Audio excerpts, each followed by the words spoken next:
My name's Paulden Hamilton. I'm going to be your teacher this semester. I wanted to make this video to complement the materials list you were given. I thought it would be helpful if I gave you a tour of my personal materials, elaborated on my thoughts about paint, brushes, whatnot, give you some potential workarounds, so I hope you find this helpful. Paint. Here's my bag of paint.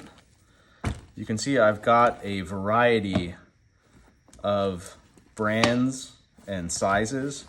I would generally say stick to sort of mid to high level paint, artist's line, not student grade. I'll make rare exception, I would say, especially for the more expensive colors like cadmium yellow, cadmium red. It is acceptable to use, say, Gamblin's 1980, which is the student grade line. Winsor & Newton has a student grade line called Winton. But generally, try and stick to the artist grade paint. It could be sort of a mid-level brand like Utrecht makes just paint that's just fine. Gamblin is fine. Winsor & Newton is fine. You can use the smaller tubes, that's not a problem. Although I would suggest especially for white, you just inevitably end up using more white than any other color. I would use a larger tube for that. Brushes are a rich subject, but here is my brush holder. I call it my brush taco because it tends to be overflowing with brushes. So I've got a variety of textures and synthetic sables, bristles, but what I'm going to recommend to you is to get some good bristle brushes. Bristle brushes refer to, hog bristle, which is the natural fibers taken from the back of a pig. And I would strongly recommend having a couple larger ones in the area of, number 7, 8, or 9 size. That's what these look like. A couple mid-sized ones, which would be, 4s or 5s. I think these are 4s. And these are number 1s or number 2s. So that would be sort of essential, I would say. And notice that the shape of these are either filbert or flat. So filbert refers to the shape of the brush, which has sort of a round dimension from one side, but then when you turn on the side, it's like a flat brush, so you can get a variety of marks. What I would stay away from, what I would not recommend, is round bristle brushes. So you see from the cross section, it's round. I just find you can't make a specific enough mark with that. Of course, I don't write off any particular brush, but I would say stay away from these for your bristles. And then as the semester goes on, or if you'd like to out of the gates, you can experiment with synthetics. Absolutely nothing wrong with those. These are synthetic or brushes, synthetic flats, especially if you're painting on panel. You can get a nice concise mark with synthetic or soft brushes. So I have all sorts of, daggers and wacky brushes to represent all the textures of nature. But I would say that your workhorses and your mandatory brushes are going to be your bristle brushes. A couple number 2s, let's say, a couple mid-size number 4s, 5s, and a couple larger ones, 8s or 9s. Thinner or solvent. This dissolves the paint. You could think of this as brush cleaner. You could think of it as thinner to oil paint is what water is to watercolor. It thins out the paint. It breaks it down. And there are a couple of options for this. We cannot use turpentine because turpentine is very fumey, and we don't allow it in the studios at Mica. So a couple of odorless substitutes that are less fumey are Gamsol, made by Gamblin. You can get Terpenoid is another option. There's also, they're making increasingly these spike lavender sort of natural products, but I would say that a really nice go-to is Gamblin. And you can transport it to class and use it with one of these containers, which I highly recommend. Either Silic oil, which makes these glass containers, or ideally these metal containers, these turpentine or terpenoid holders.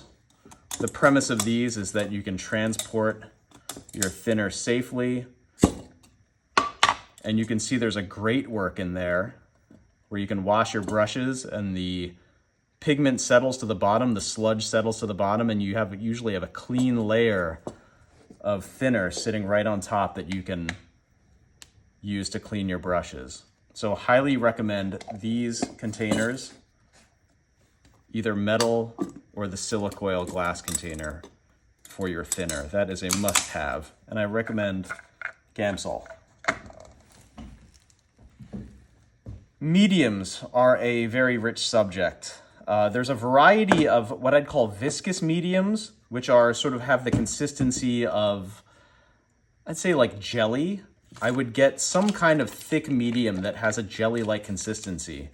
Winsor & Newton makes Liquin, which is good. Gamblin made Neomagilp. I'm not sure if they still call it that. Maybe Oleo gel, something with a gel-like consistency. You could use linseed oil straight, but that's a little watery. So I would recommend a viscous sort of jelly-like medium, whether it's made by Winsor & Newton or Gamblin, or you could use Meriger. There's all sorts of different brands with versions of this, but any kind of oil medium, it just helps make the paint glide.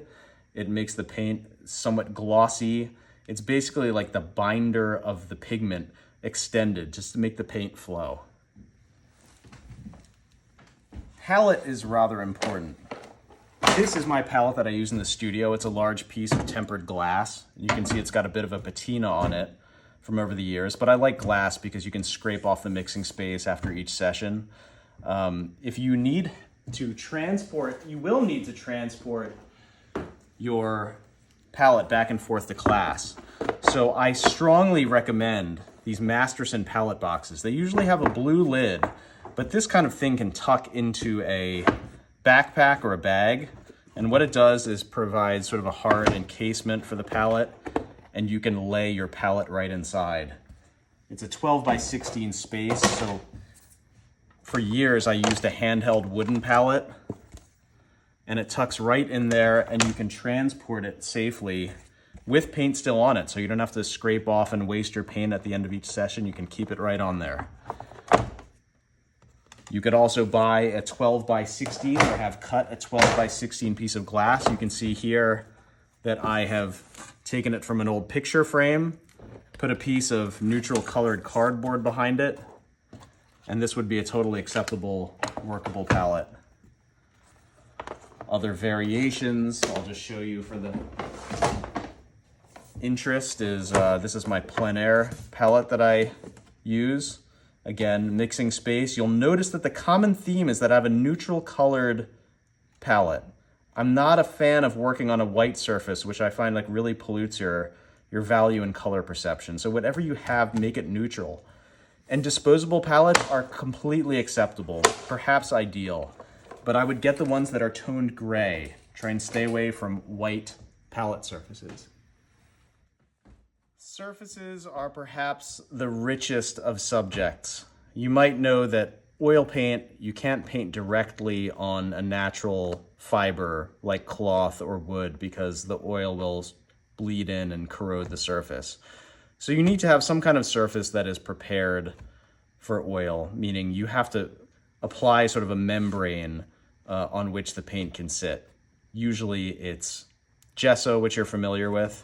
This is actually, I found this in my studio, an old kitchen cabinet, and I foam rolled perhaps 3 coats of gesso onto this to use as a painting. So you could take any piece of wood, either brush on or roll on, maybe 3 coats of slightly watered down gesso. That would be an acceptable surface. I've been experimenting with taking mat board or wood and putting on a layer or 2 of shellac just with a credit card. I can show you that process in class. My predecessor, Mark Carnes, was a big fan of these surfaces, which I think are actually ideal. This is muslin, and using matte medium, you can adhere gesso onto a hard substrate, like just a piece of wood or a piece of masonite or hardboard, and apply 2 coats of matte medium, and you have what mimics really the texture and surface of a nice quality linen, and it can be very fine weave. So I would get like a fine weave muslin if you have a car and you can make it up to the suburbs and maybe go to a Joann's Fabrics. This stuff is very cheap. A past student Thomas McCarthy said this completely changed his relationship with painting, to have a surface that felt nice and not always be using these sort of cheapo store-bought canvases or painting on pieces of corrugated cardboard. So in the first class, I'm actually going to show you how to do this board. And if you get a fleet of sort of 8x10, 9x12, 12x16 boards, standard sizes, you're going to be set for the semester. You're going to have a good feel to your surface, and it's not going to be expensive. So I hope this rather quick run through of the materials list and my materials has been somewhat helpful. I wouldn't put too much pressure on bringing everything that's on the materials list to the first class. I would bring what you have. That's generally what I recommend. Then we can, on an individual basis, go through your kit, see what you might get rid of, what you might need to supplement. So bring what you have the first day. This has been kind of a crash course. I know I left some things out. I didn't mention palette knife, for instance. But the first day also, I want to do a demonstration, and maybe we'll work alongside one another to prepare some of those muslin panels using matte medium. So, hope that gets you by for now. Thanks.